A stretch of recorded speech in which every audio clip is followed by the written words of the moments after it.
Welcome. This is the Global Summit House podcast. Catch power interviews and discussions with influential, inspiring, and powerful people. Explore what's possible by tuning into this podcast with our all-new The Writers Project episodes, featuring one of the world's most inspired thinkers and writers. Visit our website at www.globalsummithouse.com.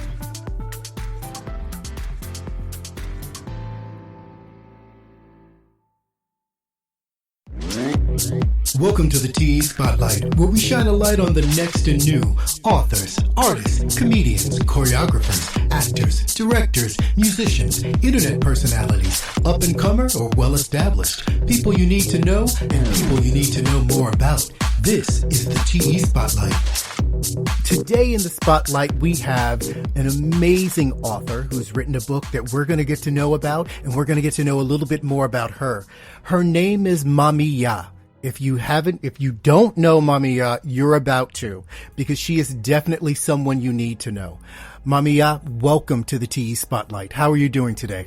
I'm fine, thank you. Beautiful. Yeah. So let's start. I'm fine, thank you. Before we even talk about the book, let's start with the name. Mame Ya is such an amazingly interesting name. Tell me how you got this as your pen name.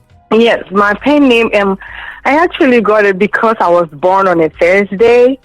And usually when we are born on Thursdays, we are called Ya or Mame. Mame is like a woman. It's a feminine name for women. And then the Ya is the day that I was born. And then I searched it in the Bible. You know, I like the Bible so much. So I searched it and I realized that everyone born on the fifth day, you know, they carry that power of multiplication.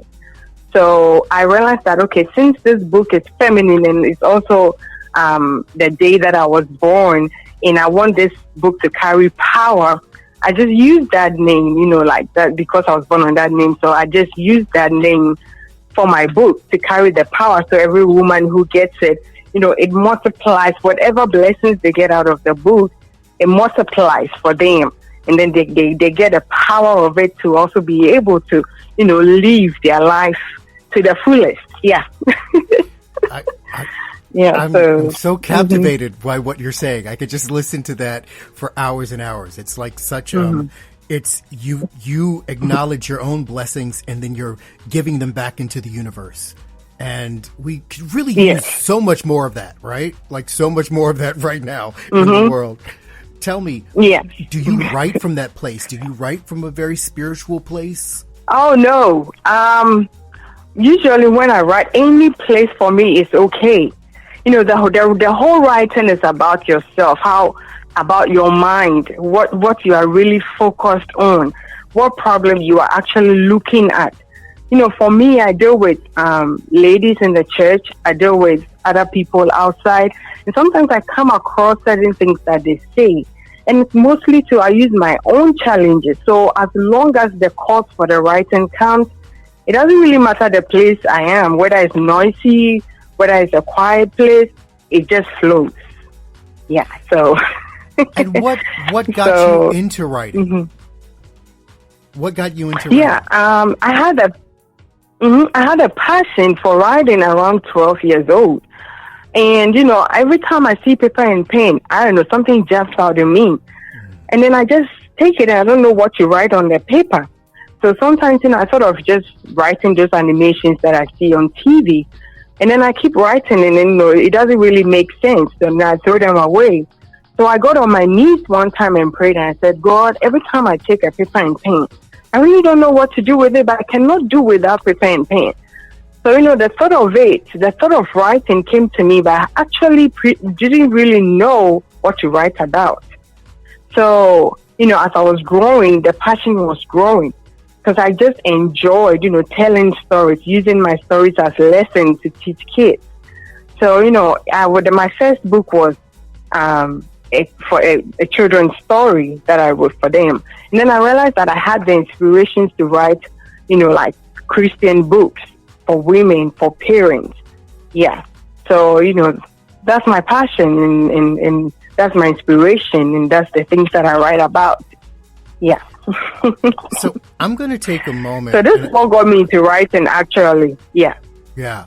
I'm gonna read for our listeners and tell them a little bit about this book. The name of the book is Woman, Who Am I?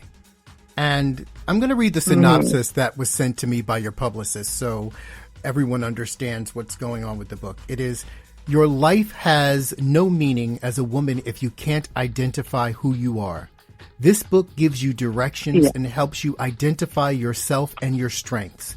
It turns your entire idea of I am nothing into I am someone great, and gives you a practical step-by-step guide to build your courage and self-esteem as you find yourself. Talk to me. Yeah. Why did you feel you needed to write this book? So, I know everybody have written books, and for some reason they solved certain problems. And I also want my voice to be heard, where I'm also coming from, to solve a certain problem, to be part of the solution to women. So, Woman, Who Am I? Is sort of like an inspirational voice, that makes the woman aware that she has a certain inner power in her, that, when she meets a man, she can change that man. She can direct the home, to be that place that she wants to be. And then she can, certain nations will fight together because of just one woman. So if that woman can identify her own power and bring togetherness, then I think we are really going somewhere. So Woman, Who Am I? Is to tell the woman, this is who you are. This is where you stand. You don't need to be like the president. You don't need to be, like a leader of a big corporation to impact. Usually we have the problem or the challenge right beside our legs, and we are standing there looking up and asking, what can I do? But then the problem is beside you. So this is to tell the woman that this is my power. Wherever I am for change. And then it's also a voice, that speaks to women, because God made women, and there's this attribute about women. It carries wisdom. So that woman will be able to use her wisdom to build and not to destroy. She can use her wisdom to lead. I've realized that mostly in corporations, certain places where women are, you find that there's so much growth because, that woman has that nurturing spirit. So she's able to use that to produce growth. So this is one of the reasons why Woman, Who Am I? Is there, because somebody has it and it's really at the wrong place and it's not growing. But if you're able to identify that power that you have, it's easy for you to reach out, for you to make change, for you to make growth. So that's what Woman, Who Am I? Is about. Yeah. Now, was this a part of your own personal journey? Did you have to go through these steps? Yeah. So, growing up, I grew up in a family where I came, I had the background of being called a stepchild. And I was so much neglected, you don't have anyone to communicate with. You have a problem, there's no one to reach out to solve. On a normal circumstance, it can affect your mind, but I stood and told myself, no, I have a certain power and I have to overcome this. So, usually I delved so much into the Bible. I listened to more preaching. I listened to more advices to find myself. So I grew up with less advice, but I realized that no, I can grow. I can become the woman that I want to be. And that experience helped me on the job. I started from the ground level where I am working now. And I met so much people with this weird mind of, I don't care, this job is not for my dad. But I told myself, this is my challenge. I have to climb up the ladder. I may not be at par with those other officers here and there, but I have to get up there. And then, I took my challenge when I'm working, with all my abilities, putting everything, experiences that I know on the job. Others were playing, and then they kept moving me up. Sometimes they'll be like, what did you do? I'm like, focus, because you are skipping the little things. You think you have to do big stuff for them, for the manager or for whoever to see it. But no, they are just watching the stuff that you skip beside you. You know, like there's a job, it's not done. Why are you standing there thinking that it's for somebody else? Put your hand to it, do it. That's where the recognition is. And then every time you do it, they keep records. You may think no one is watching you, but God is watching. So as He watches you trying to do the little things that build the job, that is where you draw your blessings from. And so these are my experiences, the challenges that I've come through, especially with people, you know, pointing fingers, doing this. And I'm like, no, you are not weighing me down with your talks. I am moving up. And I moved from them. And because I did, and they saw the promotion I had, they all started working hard to come where I am. Yeah, so, you know, based on those experiences, it has really helped me write this book. You know, Yeah. I'm inspired by what you're saying, but we have to be honest and acknowledge that it's hard for some people to find that degree of discipline and self-love and care in order to just say, I'm going to take care of myself. What do you say to women who are struggling with that, who don't have a sense of agency, who don't understand how beautiful they are and how important they are? What do you say to them? You know, I realized when growing up is, first of all, if you try to put somebody else in front of you and try to look at that person's solved problems, you know, you would always have that gap thinking that, oh, the thing is for that person. Let me make an example. You have your own home, and then you skip your own home, your own beautiful kids, your own husband, and compare. One of the problems with us is comparison. You compare your home with somebody else. First of all, remember that your own home is your platform. Your own home is your resource.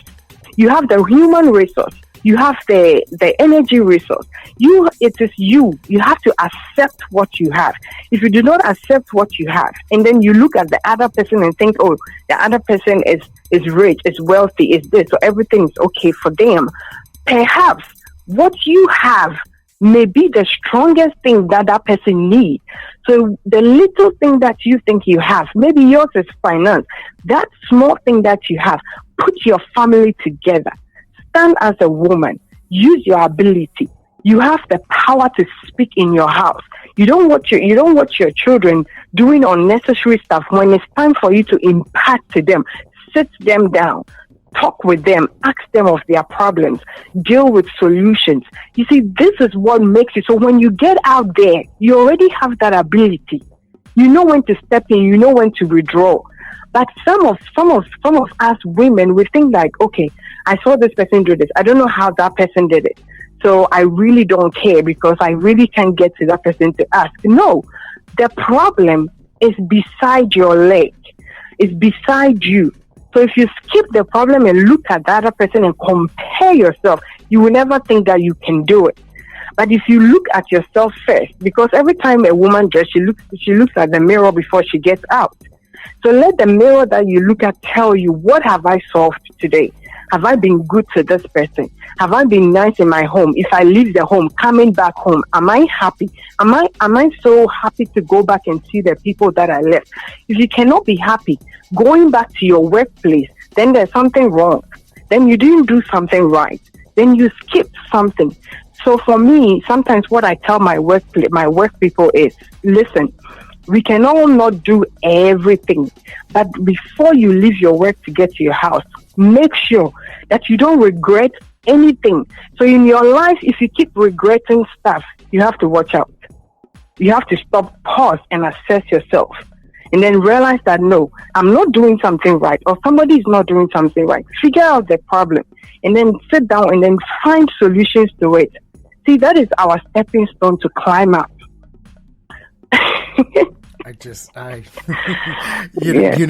I'm sitting over here. I'm sitting over here with a notebook right now, just taking all of these notes down because, your message is geared toward the empowerment of women. And I can appreciate that. But honestly, this message really is universal. It's a universal message. We all do this in some way, shape or form.